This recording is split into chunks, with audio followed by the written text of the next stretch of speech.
या तो एक्चुअली एकाकी के इवन एपिसोड्स को ज्यादा फनी बनाया गया है या ऐसा सिर्फ मुझे लगता है। तो हाँ, एकाकी के 4th चैप्टर को रिलीज कर दिया गया है एंड इस 4th चैप्टर के अंदर कुछ ऐसी म्यूचुअल फीलिंग्स हैं जो आप में और मेरे में काफी ज्यादा कॉमन है। वेल जानते हैं आज इस वीडियो में। स्वागत है आपका टर्मिनेटर टॉक्स के न्यू एपिसोड में। नाउ 4th चैप्टर स्टार्ट होने से पहले हमें एक प्रीवियस चैप्टर का छोटा सा रिकैप मिलता है, लेकिन उस रिकैप में एक चीज काफी अलग है जो है बैकग्राउंड ट्यून। ये वो एक्चुअल बैकग्राउंड ट्यून नहीं है जो हमें किसी भी एपिसोड में सुनने को मिली है, बट कैसे इस ट्यून ने एक्चुअली एकाकी को एक सीरियस इंटेंस माहौल दिया। जब एक्चुअली 3rd चैप्टर को देखा गया तो वो इतना इंटेंस फील नहीं होता था, मगर इस रिकैप के अंदर जो बैकग्राउंड ट्यून हुई उसको देख के ऐसा लगता है कि लेट्स गो 4th एपिसोड में एक्चुअली कुछ बहुत इंटेंस देखने को मिलेगा। लेकिन हुआ क्या, दोबारा से वही हुआ जो प्रीवियस चैप्टर में होता आया है। इस पॉइंट पर एकाकी की थीम ना एक तरीके से कंफर्म हो गई। जितना भी बड़ा एपिसोड रहता है ना, उसके लास्ट 5 to 10 मिनट्स के अंदर एक इंटेंस माहौल स्टार्ट होता है, बट उससे पहले 20, 30, 35 मिनट पीक लेवल कॉमेडी चलती है। और मैंने पीक लेवल क्यों कहा, क्योंकि एकाकी actually nailed the comedy and ये होना टोटली जायज था, क्योंकि मिस्टर आशीष चंचलानी फेमस ही उनके क्रेजी कॉमेडी कंटेंट के कारण है। नाउ अगर अब मैं 4th चैप्टर की कॉमेडी सीन्स को उठा के बोलने लगूं तो एक तरीके से पूरा एपिसोड ही दोबारा गा दूंगा मैं,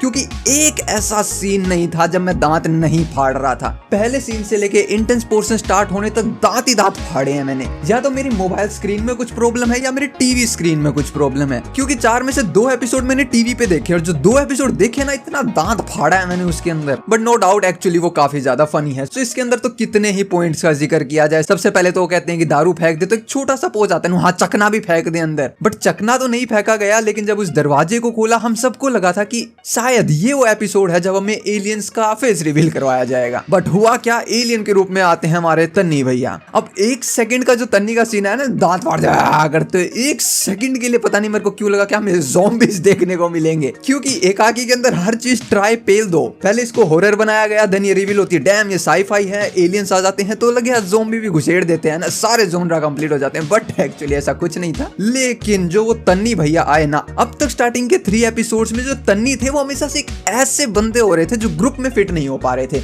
नशे बजा के पड़े रहा करते, जिनको कोई आइडिया नहीं क्या चल रहा। बट The 4th एपिसोड, मैं कह रहा हूं तन्नी is the guy who steel the 4th episode. सबसे पहले तो इनकी जो एक्टिंग का फेज आता है कि तुम लोग मेरे चिपस खा गए 200 रुपए के लिए, उस एक्टिंग में एक अलग सी जान नजर आ रही है कि इस बंदे ने अपनी सोल बेच दी एक्टिंग करने के लिए, बिल्कुल कैरेक्टर में घुसे हुए। आप लाइक ब्रो, इसको स्टार्टिंग से ही एक्टिंग दो ना, इसको नशे में क्यों बैठा रखा था। अब ये रोला रब्दा किस पे चल रहा है, चॉकलेट के ऊपर है ना। हमारे भैया भी लाइक मेरा चोको ले ले मैं कह रहा हूं अगर कॉमेडी का एक एक पॉइंट उठाने लगे तो पूरा एपिसोड रिपीट हो जाएगा। देन वो कार वाला सीन, एक एक करके जो कार की धज्जियां उड़ाई गई। अब शीशा भी फोड़ दिया, उसका लोहा पतरा भी नीचे गिर चुका है। बस लाइक भैया ठीक है, इसकी आता हो लिया, भी क्या करें, सीधा कांच पे देखे हमारी कांच भी गया। उसके बाद जो छोटा सा पोज आता है ना, ये वो पोजेस थे जो एक्चुअली फर्स्ट एपिसोड में हमें कहीं नहीं दिखे थे। कार्तिक पूरी तरह हैरान है, छोटा सा पोज लेके, नो इसके अंदर पेट्रोल डाल, उड़ा दे इस गाड़ी को और बचा हुआ मेरे पे डाल देना। बट उसके बाद वो सीन आता है जिसके लिए मैंने कहा था कि तन्नी इज द एपिसोड स्टीलर। जिस पॉइंट पे वो चॉकलेट फेरी मिल्क जो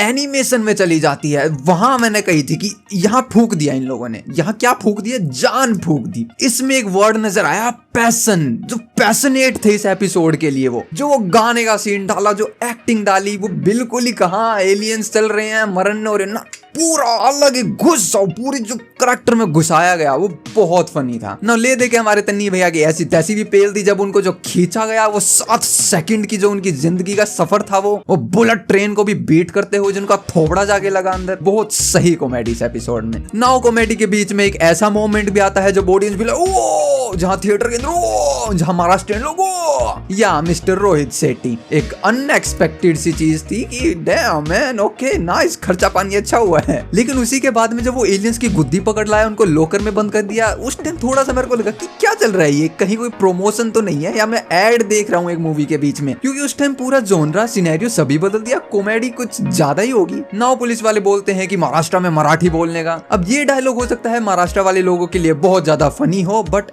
as a non Maharashtrian people, दूसरे स्टेट वालों के लिए शायद पर्सनली, अगर मेरे जैसे दिमाग के जो लोग हैं उनके लिए हमेशा एक बेकार डायलॉग रहेगा, क्योंकि जस्ट एक डायलॉग नहीं है, इस पे आप किसी की गुद्दी भटका रहे थे बेवजह। तो ये चीज तो एक गवारों वाली है, और इसके बारे में मैं बात ना करूं तो ये छोटा सा एज ए नॉन महाराष्ट्रियन इंसान आई थिंक जिनको ADHD है मेरे टाइप का, समझेंगे कि that wasn't the good thing. But सीधी भाषा में मैं बोलूं, लास्ट के 5 मिनट दोबारा से उस जोनरा के अंदर मूवी घुस जाती है, साई-फाई के अंदर। एंड जैसे हमें पता लगता है कि ये हॉररिफाइंग नहीं है, बट साई-फाई के अंदर भी एक हॉरर एलिमेंट है, हॉरर टच है, एक सस्पिशियस हॉरर टच है। जैसे ही उन दोनों की चारपाई ऊपर उड़ जाती है, वो देख के आई थिंक हर किसी का यही रिएक्शन होगा कि ओह देन, उसके बाद एक दैम। हालांकि अभी रिसेंटली स्ट्रेंजर थिंग फटकाई है, तो एक्चुअली उसके अंदर मैक्स का सीन याद आ जाता है, जब अपसाइड डाउन से रियल वर्ल्ड में भाग रही थी तो एग्जिट की तरफ जाते जाते ऐसे ऊपर से नीचे चीजें गिर रही थी। बट ये भी काफी अच्छा था, लेकिन उसके बाद जो कटा हुआ हाथ दिखता है उस टाइम सिचुएशन को डार्क बना दिया। एंड अंदर आके कार्तिक सबसे मिलते हैं और गले गुले लगते हैं कि भैया ज्यादा ही इंटेंस सिचुएशन है, हमें तो मालूम नहीं था, बहुत हल्के में ले रहे थे। तभी ऊपर से हमारा वो फोन बूथ भी आगे गिरता है, बट फोन बूथ को साइड में खिसकाओ,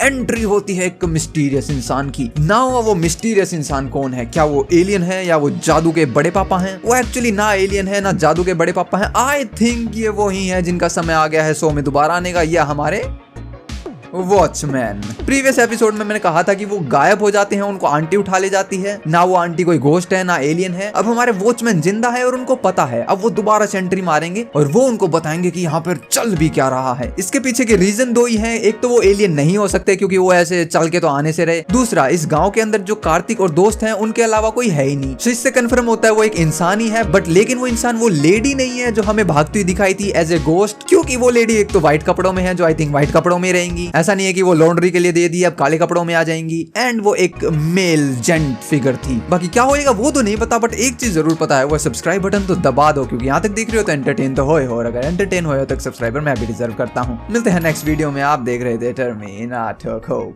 पीस आउट।